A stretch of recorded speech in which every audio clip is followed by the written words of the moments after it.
자, 오늘은 비전 클래스 8과인데 우리가 진정으로 감사할 수 있는 것은 우리 인생의 시험, 시련과 연관이 됩니다. 그래서 이 내용을 지난주에 살짝 남겨두었다가 오늘 이 감사절에 여러분들과 함께 나누게 되었습니다. 프린트물을 저희가 나눠드렸는데 혹시 못 받으신 분 계세요? 다 있으세요? 자, 제목 한번 읽어보겠습니다. 시작. 시험을 이기고 승리하는 삶. 우리 인생은 결국 예수님을 믿고 함께 사는 성도들은 이 땅에 사는 동안에 결국에는 여러 시련이 있지만 결국에는 하나님이 승리하게 하신다는 것이죠. 근데 그 승리하게 하는 그러한 삶, 어떻게 하면 우리가 기쁨으로 승리할 수 있을까? 막 눈물로 막 몸부림치며 막 가슴 아파하며 때로는 막 하나님도 욕해가며 그러고도 승리할 수도 있겠죠. 그렇지만은 우리가 어떻게 하면 정말 기쁨으로 시험을 이기고 승리하는 삶을 살 수 있을까 하는 것을 오늘 함께 나누면서 추수감사절 오후에 진정으로 우리 하나님께 감사할 수 있는 시간을 함께 가져보려고 합니다. 우리가 살다 보면 시험을 당하기도 하고 시련을 당하기도 하고 그리고 고난을 당하기도 해요. 자, 그럴 때 여러분이 이렇게 인생에 고난이 닥치고 시험이 오고 막 그 인생에 막 시련이 막 밀려올 때 여러분은 어떻게 반응하셔요? 어떻게 반응해야 될까요? 막 시련이 몰려오면은 우리는 어떻게 반응해야 합니까? 정신없죠. 오늘 하셨던 그 최선규 아나운서도 갑자기 3살짜리 아이가 차로 한 번, 두 번 이렇게 트럭에 2.5톤 트럭이면 엄청 무거운 건데 이 트럭에 눌렸을 때 뭐 다른 생각이 났겠습니까? 오죽하면은 그 삼면이 육지로 쌓여 있는 것 같은 인생이잖아요. 그 시댁 본가 뭐 다 주변이 다 불교에다가 무당에다가 이런 집이었는데 하나님을 찾겠어요. 정신이 없는 거죠. 그런데 오늘 본문의 야고보는 시련을 당하면 이야 참 좋다 이렇게 얘기하라는 거예요. 정말 그런가 한번 봅시다. 자, 우리 한번 서론 한번 읽어보겠습니다. 시작. 우리 인생에는 언제나 고난과 시험이 있습니다. 하나님께서는 사랑하는 자녀들의 인생길에 쏟아지는 고난과 시험을 없애지 않으십니다. 오히려 그 모든 고난과 시험 속에서 함께 하시며 그 어려움이 변하여 인생의 선물이 되게 하십니다. 그렇다면 하나님께서는 왜 성도들에게 시련을 허락하실까요? 이 모든 고난을 통해 하나님께서 우리에게 주시고자 하시는 것은 무엇일까요? 하나님은 우리 성도들의 삶의 시련을 허락하셔요. 출애굽을 시키신 하나님은 광야로 들어가게 하신다고요. 우리 시험은 도대체 왜 주시는 것일까? 어떻게 하면 이길 수 있을까 하는 거죠. 자, 1번 첫 번째는 시험을 이기는 삶입니다. 시험은 1번 큰 괄호 같이 읽습니다. 시험은 괴로운 것일 수 있지만 유익한 것입니다. 자, 야고보서 1장 2절 4절 읽어보겠습니다. 시작. 너희가 여러 가지 시험을 당하거든 온전히 기쁘게 여기라. 이는 너희 믿음의 시련이 인내를 만들어내는 줄 너희가 알미라. 인내를 온전히 이루라. 이는 너희로 온전하고 구비하여 조금도 부족함이 없게 하려 함이라. 여러분, 여기서 나오는 이 시험은 원어대로 얘기하면 시련입니다. 아주 혹독한 훈련, 고난, 아픔, 고생. 어떻게 고생을 해도 그런 고생할 수 없는 그 고생을 얘기합니다. 그러니까 여러 가지 이 시련을 당하거든. 근데 어떻게 하라는 거예요? 자, 온전히 기쁘게 여기라. 자, 기쁘게 여기는 것도 쉽지 않죠. 그런데 어떻게 하라고요? 이 어떻게 하는 게 온전히 기쁘게 여기는 거죠? 와, 시련이 왔네.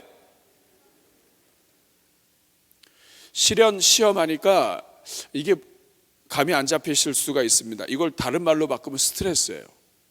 그러니까 스트레스 팍팍 주는 일들이 우리 앞에 올 때 어떻게 하라는 거예요? 온전히 기쁘게 하라. 야, 어떻게 하는 게 온전히 기쁘게 하는 거죠? 이렇게 하라는 건가요?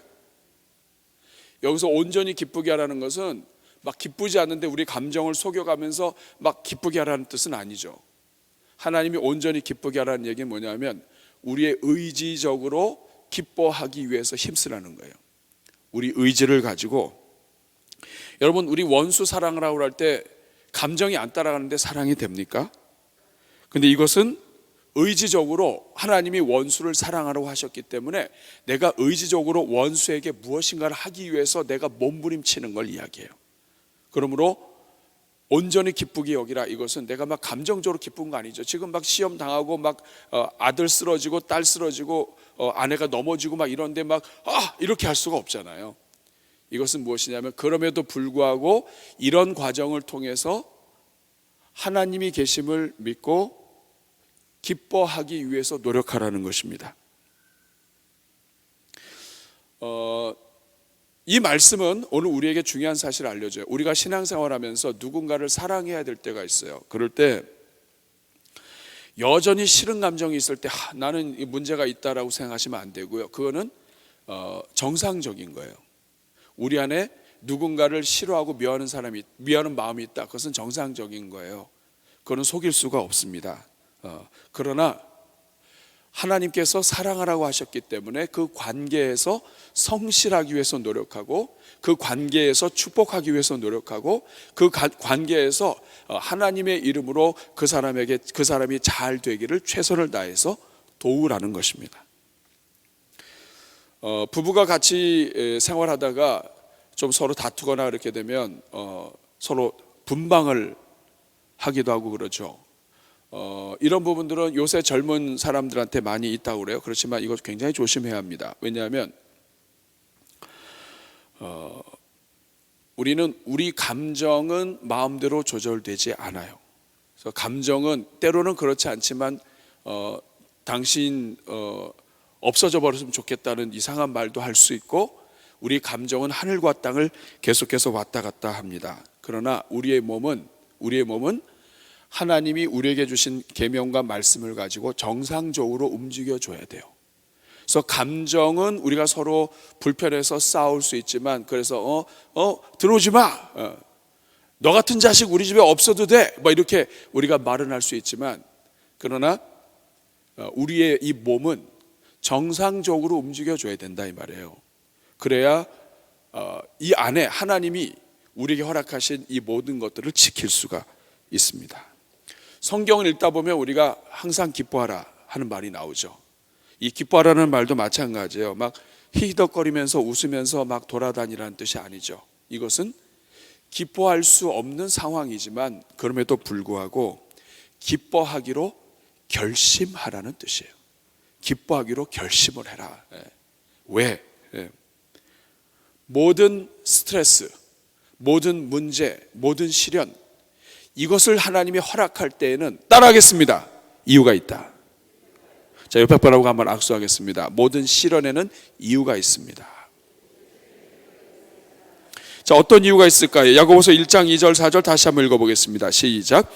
내 형제들아, 너희가 여러 가지 시험을 당하거든 온전히 기쁘게 여기라. 이는 너희 믿음의 시련이 인내를 만들어내는 줄 너희가 알미라. 인내를 온전히 이루라. 이는 너희로 온전하고 구비하여 조금도 부족함이 없게 하려 함이라. 무슨 말씀이에요? 하나님께서 우리에게 시련을, 사랑하는 자식한테 독생자 예수 그리스도까지 주시면서 우리를 구원하셨는데, 그런 자녀들한테 그럼에도 불구하고 시련과 시험과 아픔을 허락하시는 하나님의 마음을 아는 게 우선이라는 거예요. 내가 정말 사랑해서 이 한 영혼을 구원하기 위해서, 우리 그 최성규 아나운서처럼 집안에서 구원받을 수 있는 가능성이 전혀 없어. 근데 얘가 너무 분노해가지고 친구 관계 때문에 그 교회를 향해서 2번을 담벼락에 오줌을 쌌어요.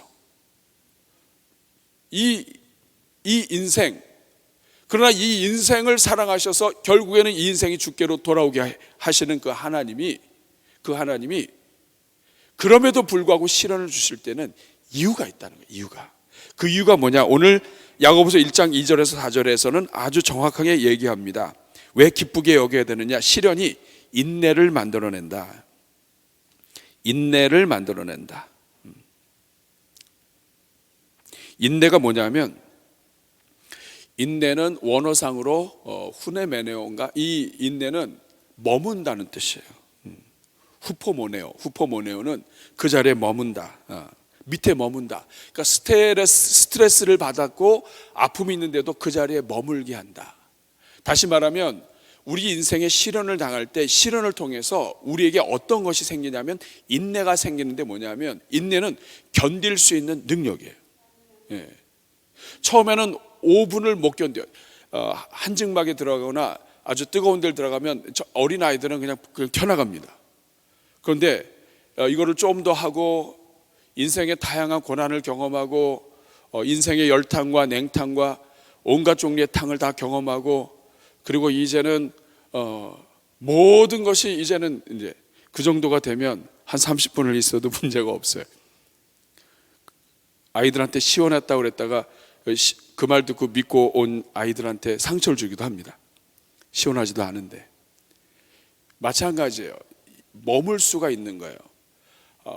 하나님께서는 우리에게 고난을 허락하시고 시련을 허락하시는데, 그 시련을 통해서 하나님은 그 시련조차도 우리에게 인내를 키우시고 머물 수 있도록, 은혜의 자리에 머물 수 있도록 도우시고, 그 다음에 4절 말씀을 보면 인내를 온전히 이루라. 이는 너희로 온전하고 구비하여 조금도 부족함이 없게 한다. 온전하고 구비했다, 이 말은 예수님을 닮아간다는 뜻이에요. 그러니까 시련 자체가 좋아서 기뻐하는 게 아니라, 우리를 너무나 사랑하셔서 독생자 예수 그리스도까지 주신 하나님이 우리에게 시련을 허락하셨을 때에는 목적이 있는데, 그 목적은 우리로 하여금 예수님을 닮아가게 한다, 이 말이죠. 그렇기 때문에 하나님이 다 이유가 있어서, 우리는 장래일을 모르기 때문에 좋은 일 생기면 좋아하고 어려운 일 생기면 싫어하지만, 이 어려운 일조차도 합력하여 선을 이루게 하시고, 내가 실수한 것조차도 합력하여 선을 이루게 하시고, 나의 모든 이 아픔과 고난마저도 하나님의 영광을 위한 도구가 되게 하시는 그 하나님이 알파와 오메가 되시고, 맥주절과 추수감사절의 주인 되시고, 우리의 모든 열매의 주인 되신 그 하나님이 우리에게 허락하셨을 때에는 이유가 있다. 우리한테 유익이 되는 일이다, 이 말이죠. 그리고 내가 지금 볼 때는 당장 유익이 아닌 것처럼 보여도 하나님은 다 유익으로 바꾸신다. 그러므로 그 하나님 때문에 감사해라, 기뻐해라 하는 것입니다. 왜냐하면 하나님의 관심은 우리가 이 땅에서 얼마나 잘 사느냐, 이것도 중요하지만 하나님 아버지 앞에서 어떤 모습으로 서느냐, 예수님을 얼마나 닮아가느냐, 다른 영혼들에게 얼마나 큰 복이 되느냐, 하나님은 여기에 더 관심이 있으신 거예요. 그래서 시련을 통해서 내가 너무 교만하면 시련을 통해서 깎으시고, 내가 너무 모가 나면 이 모든 충돌을 통해서 깎으시고, 그렇게 하셔서 주변에 복이 되고 예수님을 닮아가게 하고, 그리고 하나님의 기쁨이 되도록 하시는 것, 이분이 하나님이시기 때문에 이 하나님을 믿고 인내해라. 그럼 하나님이 너를 만들어 가신다. 그래서 뒤집어서 이야기하면 우리가 살면서 경험하는 모든 시련은 하나님에게 하나님의 선물이다 하는 것입니다. 그래서 추수감사절을 제가 1부 때는 그 추수감사절에 대해서 풍성하게 말씀을 했는데, 여러분 꼭 집에 가셔서 추수감사절 오늘 말씀 1부 말씀을 꼭 들으시면 좋겠어요. 추수감사절은 구약에 초막절이라고도 표현을 해요. 그 이유가 무엇이냐면, 하나님은 우리 모든 이 인생의 초막을 지냈던 순간도 다 하나님이 넘어가게 하셔서 결국에는 추수감사로 이어지게 하신다는 뜻이에요. 내 인생의 광야, 내 인생의 아픈 순간, 오히려 우리가 그걸 잊어버려서 문제라는 거예요. 그렇기 때문에 내가 그 모든 아픔의 시간을 넘어갈 수 없을 거라고 생각했는데 넘어서 추수감사를 맞이한 그때에 하나님은 오히려 이스라엘 백성들이 초막을 짓고 초막에서 살면서 그 어려웠던 순간을 이기게 하신 것을 기억하고 오늘의 감사가 있기까지 인도하신 하나님을 찬송하라는 뜻입니다. 하나님은 여러분의 인생의 모든 초막도 이끄십니다. 변화시키십니다. 그래서 초막이나 궁궐이나 내주 예수 모신 곳이 그 어디나 하늘나라가 되는 것입니다. 자, 그러면 1번 정리 한번 해보겠습니다. 성도는 시험을 어떻게 바라봐야 합니까? 어떻게 바라봐야 돼요? 잘, 긍정적으로, 기쁘게. 하나님이 이 시험을 통해서 우리를 바꿔주실 것을 확신하고 기쁘고 긍정적으로 바라보라는 거예요. 시련이 주는 유익은 무엇입니까? 3절에 보면 인내를 만들어내고, 4절에 보면 이제는 구비하고 완전하고 구비해서 조금도 부족함이 없게 하신다.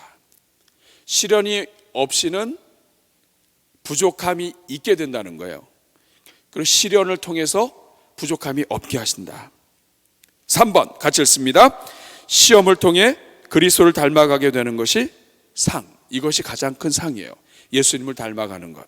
4번 시련을 통해 예수님을 닮으려면 어떻게 해야 돼요? 인내하여야 합니다. 그래서 오늘 사랑하는 여러분, 하나님께서 오늘 여러분들에게 은혜 베풀어 주시고 여러분들에게 하나님께서 큰 상, 어떤 현재 시험과 시련 가운데 있는 분들이 있다면 하나님께서 여러분들에게 은혜 주시기를 축복합니다. 자, 그러면 2번 보겠습니다. 고난과 시험을 허락하시는 목적이 무엇입니까? 자, 예수님을 닮기 위해서, 온전하게 하기 위해서 하는데 구약의 메시지를 통해서 우리가 다시 한번 확인할 수 있습니다. 신명기 8장 1절에서 3절 16절 같이 읽겠습니다. 시작. 내가 오늘 명하는 모든 명령을 너희는 지켜 행하라. 그리하면 너희가 살고 번성하고 여호와께서 너희의 조상들에게 맹세하신 땅에 들어가서 그것을 차지하리라. 2절 내 하나님 여호와께서 이 40년 동안에 네게 광야길을 걷게 하신 것을 기억하라. 이는 너를 낮추시며 너를 시험하사 내 마음이 어떠한지 그 명령을 지키는지 지키지 않는지 알려 함이라. 3절 너를 낮추시며 너를 줄이게 하시며 또 너도 알지 못하며 내 조상들도 알지 못하던 만나를 네게 먹이신 것은 사람이 떡으로만 사는 것이 아니요 여호와 입에서 나오는 모든 말씀으로 사는 줄을 내가 알게 하려 함이라. 16절 내 조상들도 알지 못했던 만나를 광야에서 내게 먹이셨나니 이는 다 너를 낮추시며 너를 시험하사 마침내 내게 복을 주려 하심이었느니라. 오른쪽에 한번 답을 달아보겠습니다. 하나님은 출애굽한 성도들에게 곧바로 약속의 땅으로 인도하신 것이 아니라 광야를 통과하게 인도하셨습니다. 그렇게 하신 이유가 무엇입니까? 자, 세 가지 이유가 있습니다. 첫째, 2절 우리를 내 하나님께서, 여러분이 찾아보세요. 이 40년 동안에 내게 광야의 길을 걷게 하신 것을 기억하라. 이는 너를 낮추시며, 다시 말하면 2절 우리를 겸손하게 하시려고. 하나님이 왜 이스라엘 백성들을 곧바로 가나안 땅으로 들어가지 않고 광야로 인도하셨는가? 겸손하게 하시려고. 우리는요, 조금만 하나 잘하면 자기가 한 줄로 알아요. 그리고 조금만 인정받으면 교만해집니다. 그리고서는 이제 자기 분수도 잃어버리고 자기 자리를 벗어나요. 근데 겸손하지 않고 교만하면 멸망하게 됩니다. 교만은 패망의 선봉이에요. 하나님은 교만한 자를 싫어하세요. 겸손은 존귀의 앞잡이지만 교만은 패망의 선봉이에요. 그러니까 하나님께서 우리에게 시련을 주시는 이유 중에 하나는 우리를 계속해서 겸손하게 하시기 위한 거예요. 우리를 계속 겸손하게 한다는 얘기 뭐냐면 우리를 계속 쓰신다는 이야기예요. 우리가 계속 사람들로부터 사랑받게 하신다는 거예요. 여러분 저를 보세요. 여러분 교만한 사람과 한 시간을 같이 있고 싶습니까? 아니면 겸손한 사람과 한 시간 같이 있고 싶습니까? 그냥 막 교만이 뚝뚝 떨어져. 내가 왕년에 뭘 했고 막 항상 이렇게 막 교만으로 가득 차 있는 사람하고 대화하다 보면 여러분 이 쉽지가 않아요. 근데 사람들이 싫어해요. 근데 겸손한 사람은 본인이 다 했는데도 불구하고 다 하나님이 하셨습니다. 나 아무것도 아닙니다. 나 진짜 아무것도 아니라고. 이런 사람하고 있으면 여러분 누구랑 같이 있고 싶어요? 둘 다 싫어요?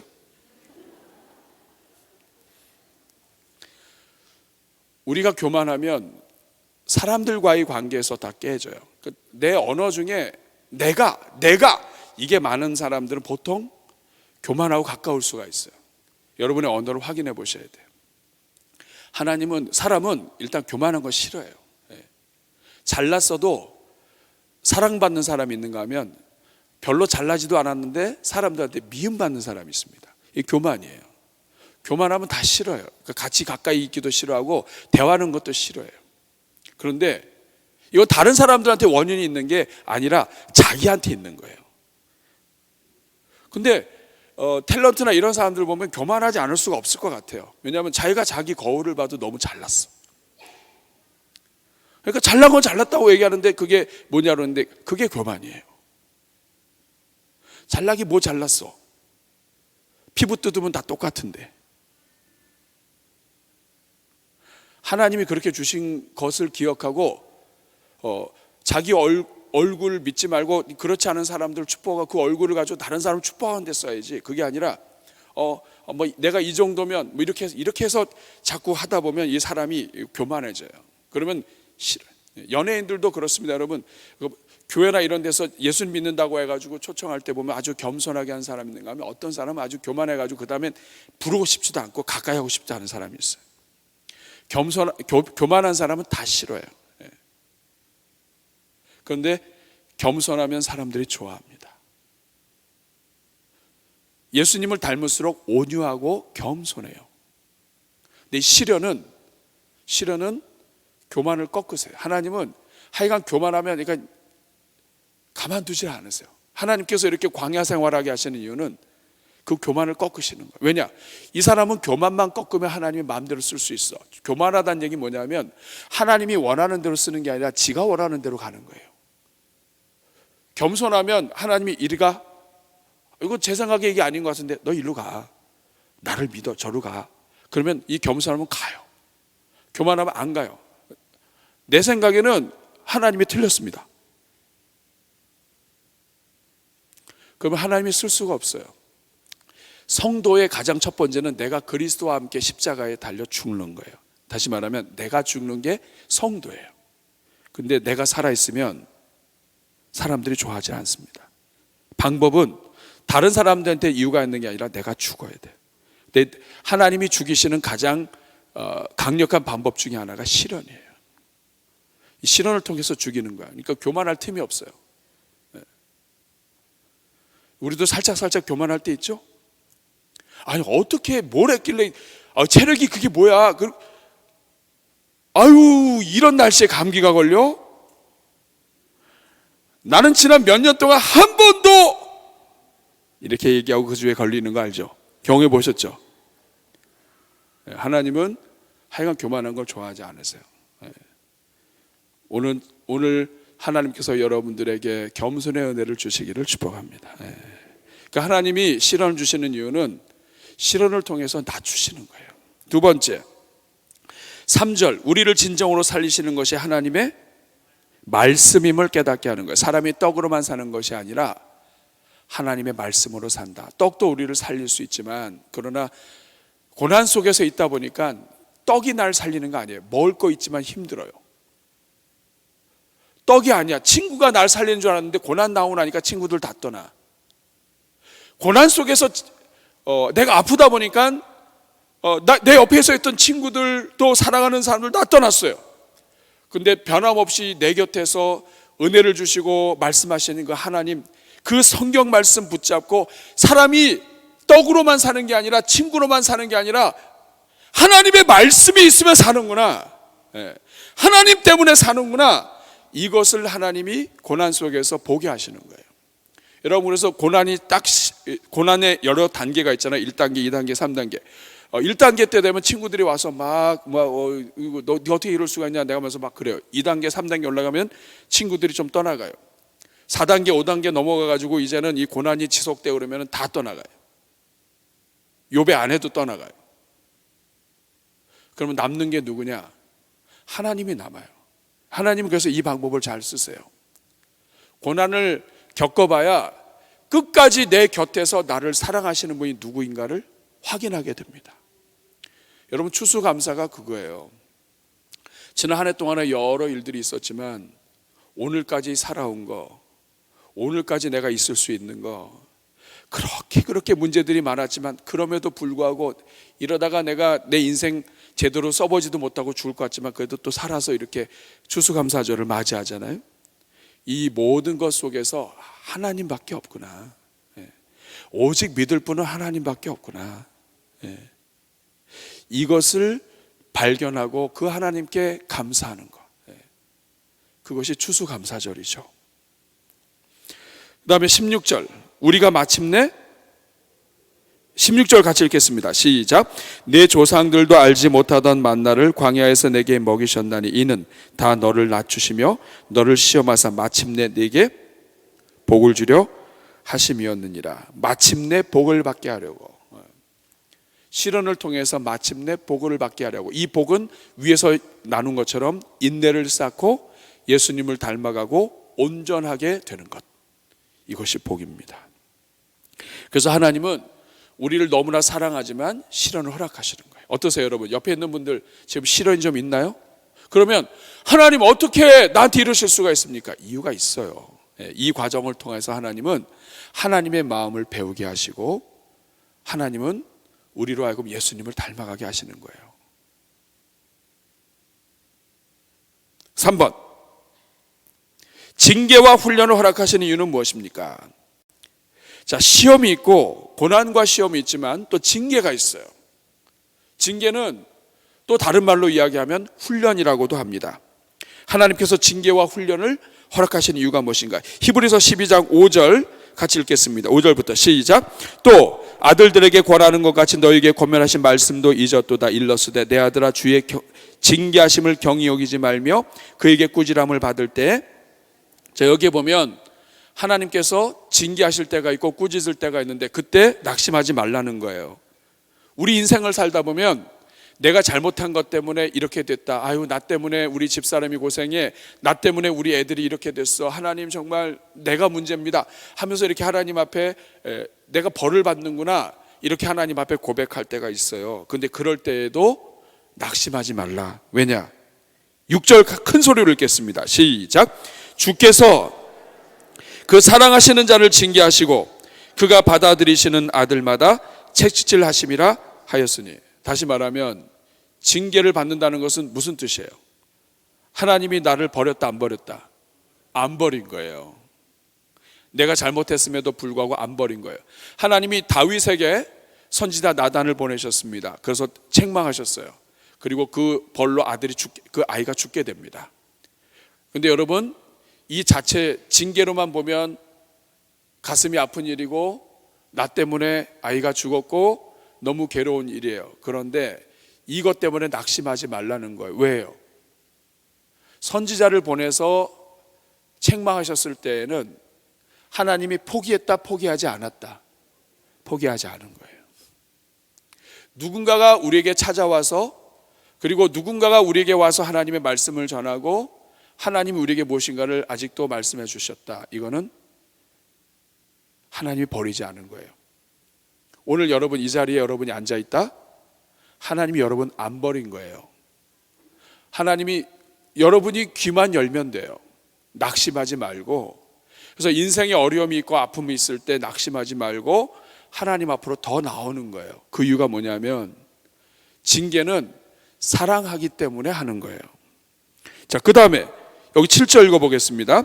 너희가 참음은 징계를 받기 위함이라. 하나님이 아들과 같이 너희를 대우하시나니 어찌 아버지가 징계하지 않는 아들이 있으리요. 8절 징계는 다 받는 것이거늘 너희에게 없으면 너희는 뭐다? 사생자요 친아들이 아니니라. 1번, 왜 하나님은 그 자녀들을 징계하십니까? 왜 징계하세요? 사랑하기 때문에, 자식이기 때문에. 이 두 개를 합치면 우리가 사랑하는 하나님의 자녀들이기 때문입니다. 그러면 징계받을 때 태도가 어떻게 해야 돼요? 9절 읽어보겠습니다. 시작. 또 우리 육신의 아버지가 우리를 징계하여도 공경하였거든 하물며 모든 영의 아버지께 더욱 복종하며 살려 하지 않겠느냐. 징계를 받는다고 부모가 자식을 사랑으로 꾸짖을 때 그 부모를 사랑하는 걸 알고 공경하듯이 하나님이 우리에게 징계할 때도 마찬가지예요. 하나님이 나를 버리지 않으셨구나 하면서 그 하나님을 찬송하고 하나님께 복종해야 됩니다. 10절 같이 읽습니다. 그들은 잠시 자기의 뜻대로 우리를 징계하였거니와 오직 하나님은 우리의 유익을 위하여 그의 거룩하심에 참여하게 하느니라. 1번 문제 다시 볼까요? 하나님은 왜 그 자녀들을 징계하십니까? 사랑하는 자녀들이기 때문에. 또요, 방금 10절에 하나 또 나왔죠. 하나님은 우리의 유익을 위하여 그의 거룩하심에 참여하게 하시기 위해서 징계하시는 것입니다. 그래서 11절에 보면 징계가 다 당시에는 즐거워 보이지 않고 슬퍼 보이나 후에 그로 말미암아 연단받은 자들은 의와 평강의 열매를 맺느니라. 이것이 2번의 답입니다. 징계의 목적은 뭐예요? 그 당시에는 즐거워 보이지 않아요. 그렇지만 연단받은 자들은 열매를 맺어요. 어떤 열매를 맺습니까? 의와 평강의 열매를 맺어요. 하나님에 대한 믿음을 가지고 믿음대로 살게 하며 하나님 안에서 평강, 마음이 평안할 뿐만 아니라 하나님 은혜 가운데서 주변과 화목하는 열매를 맺게 됩니다. 12절 13절 같이 읽습니다. 그러므로 피곤한 손과 연약한 무릎을 일으켜 세우고 너희 발을 위하여 곧은 길을 만들어 저는 다리로 하여금 어그러지지 않고 고침을 받게 하라. 이 말은 무엇입니까? 어려울 때일수록 하나님 앞에 엎드리고 믿음으로 달려가라는 뜻입니다. 자, 1번, 2번, 3번은 시련, 고난, 징계 그 무엇이 있든지 간에 우리는 하나님이 우리에게 허락하셨을 때에는 심지어 탕자가 나갔다 할지라도 문 밖에서 기다리시고 끌어안는 아버지가 우리 하나님이시니까, 심지어 독생자 예수 그리스도까지 죽이시면서 우리를 구원하신 분이 하나님 아버지시니까 우리 인생에 고난을 허락하셨다면 그 고난을 통해 하나님은 우리를 예수님을 닮아가게 하실 것이요, 우리 인생의 시험과 고난을 통해서 하나님은 우리로 하여금 겸손하게 하시고 또 하나님의 말씀으로 우리가 사는 것임을 깨닫게 하시고 하나님 한 분만 붙잡으면 산다 하는 것을 우리에게 가르쳐 주시고 마침내 복을 받게 하시는 그 하나님을 우리가 믿고 온전히 기뻐해라. 그래서 인생에 어떤 어려움이 있어도 기뻐해라. 정말 죽을 것 같고 이거 사는 게 아닌 것 같아도 오히려 이럴 때 내가 살아있으면 힘듭니다. 나를 죽이고 이게 안 돼서 어려운 거예요. 나를 죽이고 내 고집을 꺾고 내 생각을 접고 하나님 앞에서 나를 온전히 맡겨야 돼요. 그래야 예수님을 닮아갈 수가 있습니다. 4번, 우리 인생에 핍박이 있고 영적인 삶이 쉽지 않은 또 다른 이유가 무엇입니까? 우리 인생은 안 그래도 어려운데, 고난이 있고 모든 것이 어려운데 우리 인생이 쉽지 않은 또 다른 이유가 있어요. 에베소서 6장 12절 같이 읽겠습니다. 시작. 우리의 씨름은 혈과 육을 상대하는 것이 아니요 통치자들과 권세자들과 이 어둠의 세상 주관자들과 하늘에 있는 악의 영들을 상대함이라. 뭐가 문제라는 거예요? 마귀가 있다는 거예요. 우리를 넘어뜨리기 원하는 마귀가 있기 때문에 우리가 쉽지 않아요. 그러니까 하나님이 우리 인생에 시험과 시련과 고난을 허락하실 때는 하나님이 목적이 있는데 우리가 왜 힘드냐 하면 마귀가 옆에서 간섭을 해요. 봐, 너 하나님 없잖아. 너 믿음대로 살았는데 이게 뭐니? 온갖 종류로 성도들을 가르고 그리고 성도들의 마음에 상처를 주고 막 생각에 막 집어넣어요. 심지어는 가룟 유다가 예수님과 같이 있었는데도 예수님 팔 생각을 할 정도니까 이게 얼마나 강력한지 몰라요. 그렇기 때문에 우리가 마귀가 우리를 넘어뜨리라는 것을 알고 우리 인생에 시련이 왔을 때 마귀를 대적하고 그리고 우리가 믿음으로 우리를 위해서 늘 좋은 것을 주시는 하나님을 믿고 하나님께 감사하면서 나가야 되는 것입니다.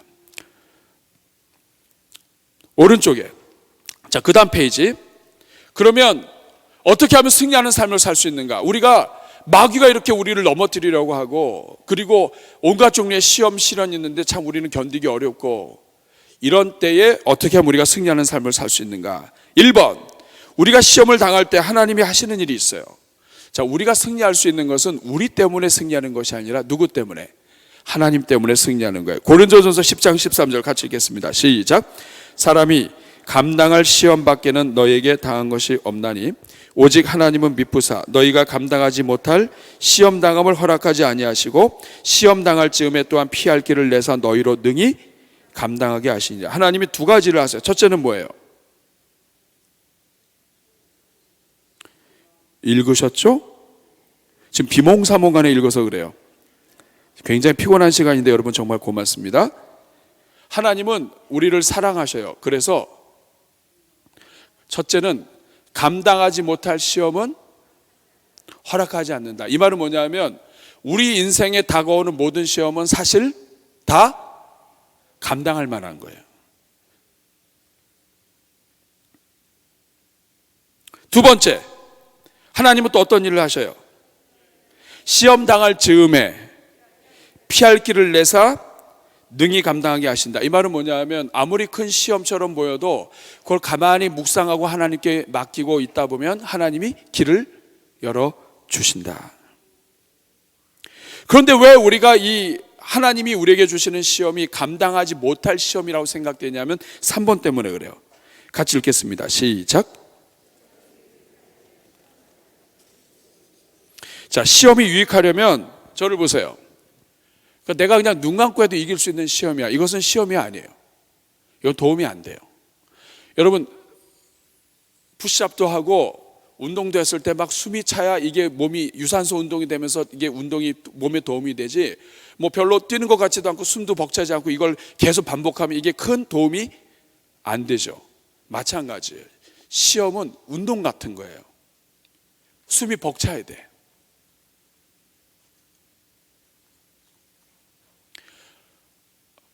내가 좀 벅차고 아유 이거 진짜 힘들어서 못하겠네, 이거 못 이길 것 같네, 이런 느낌이 들어야 이게 우리 영혼에 도움이 된다고요.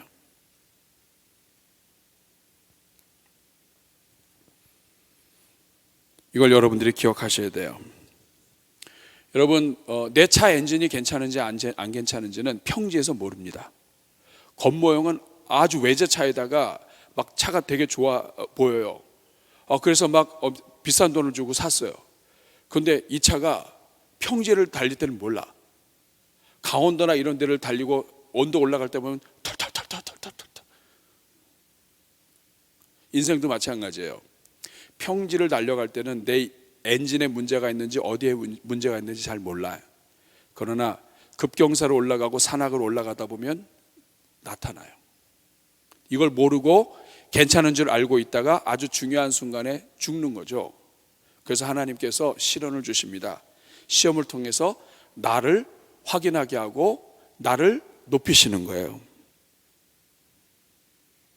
그러나 아무리 시험이 강해도, 아무리 막강한 문제가 생겨도 4번 같이 읽겠습니다. 시작. 하지만 이 땅을 살아가는 성도는 우리를 사랑하시고 도우시는 하나님이 계심으로 어떤 시험이나 시련이나 핍박이나 고난이 다가온다 할지라도 담대하게 나아가야 합니다. 오늘 추수감사절을 맞이했는데 사실 우리가 진짜 감사하게, 우리를 진짜 감사하게 만드는 것은 평안했기 때문에 감사도 있지만 정말 감당할 수 없는 문제들이 있었는데도 그 문제 속에서 결국 추수감사절까지 인도하신 하나님, 이게 진짜 우리로 하여금 마음 깊은 곳에서 감사가 나오게 하는 것입니다. 물론 살아있는 것도 감사하고 문제 없는 것도 감사이지만 우리 인생의 시험과 시련조차도 이기게 하신 그 주님, 이 주님을 만나면 이 추수감사절에 우리가 가장 깊은 진정한 감사를 또 올릴 수가 있습니다. 저는 제가 찬양 중에 가사가 아주 은혜가 되는 그 찬양이 있어요. 거기에 보면 나는 믿네, 악보를 한번 준비해 주시고 반주를 준비해 주시고요. 이 가사가요, 이분은 고생을 해보신 분이에요. 이 가사 쓰신 분 한번 읽어볼까요? 자, 내게 허락하신 시련을 통해, 자, 이거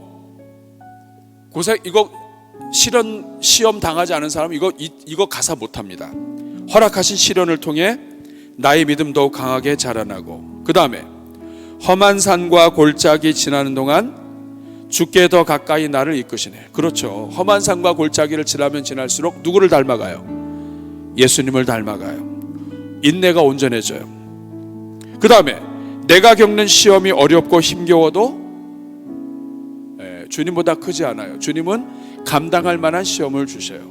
그리고 시험을 당할 즈음에 이기게 하세요. 그 다음에 가사가 중요합니다. 내 앞에 바다가 갈라지지 않으면 주가 나로 바다 위 바다가 갈라지기를 놓고 기도했는데 바다가 안 갈라져요. 이제 끝났구나, 뭐 하나님이 이래. 그런데 베드로가 예수님을 바라볼 때 물 위 바다 위를 걸었던 것처럼 바다가 갈라지지 않고 오히려 그 바다 위를 걷게 하시는 분, 내 인생에 이렇게 인도하시길 원했는데 하나님은 그 이상으로 바다를 걷게 하시는 분, 그 하나님이라는 거예요. 그래서 후렴이 이겁니다. 나는 믿네. 주의 능력으로 내 삶 새롭게 되리. 내 능력이 아니에요. 나를 사랑하사 독생자를 주신 그 하나님의 능력으로 내 삶 새롭게 되고 주의 능력으로 나는 담대히 나아가리라. 오늘도 주와 함께 싸워 승리하리라. 날마다 믿음으로 살아가리라. 우리 한번 같이 이 찬양 한번 불러보겠습니다.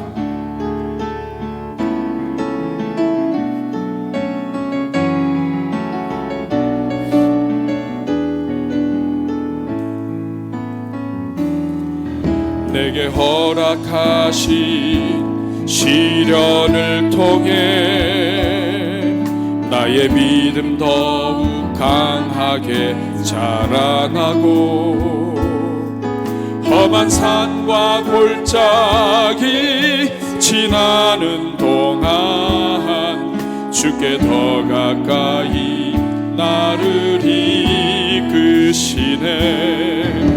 내가 겪는 시험이 어렵고 힘겨워도 내 주님보다 크지 않네. 아멘. 내 앞에 바다가 갈라지지 않으면 주가 나로 바다 위 걷게 하리.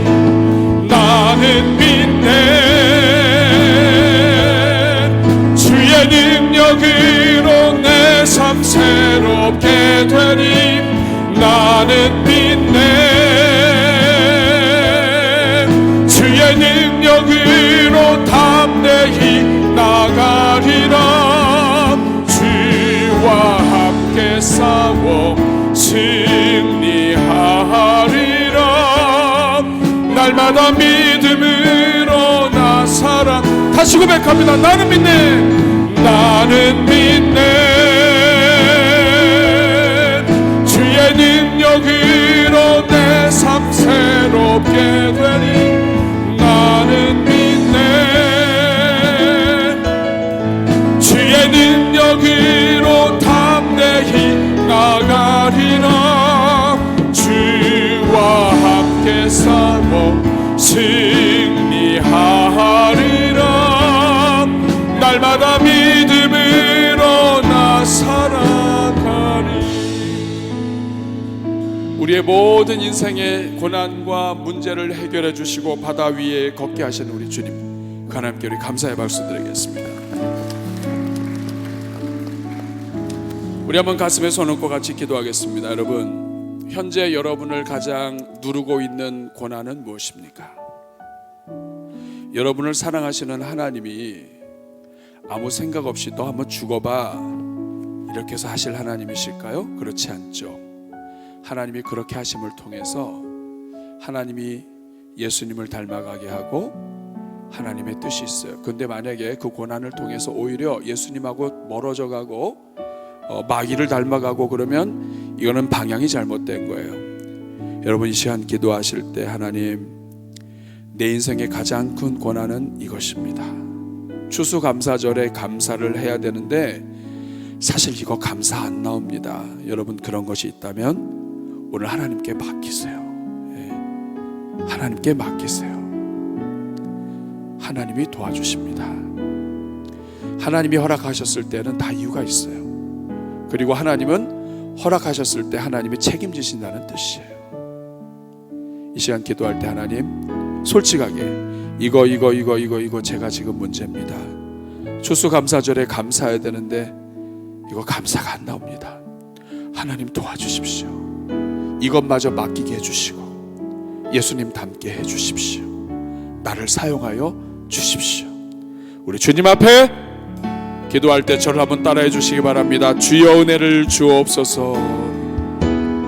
주여 불쌍히 여겨 주옵소서. 우리 같이 주여 한번 부르고 기도합니다. 주여 은혜로우시고 자비로우신 아버지 하나님, 오늘 추수감사주의를 맞이하였지만 아버지 하나님, 우리 마음속에 아직도 해결되지 않은 분노가 있고 해결되지 않은 아버지 하나님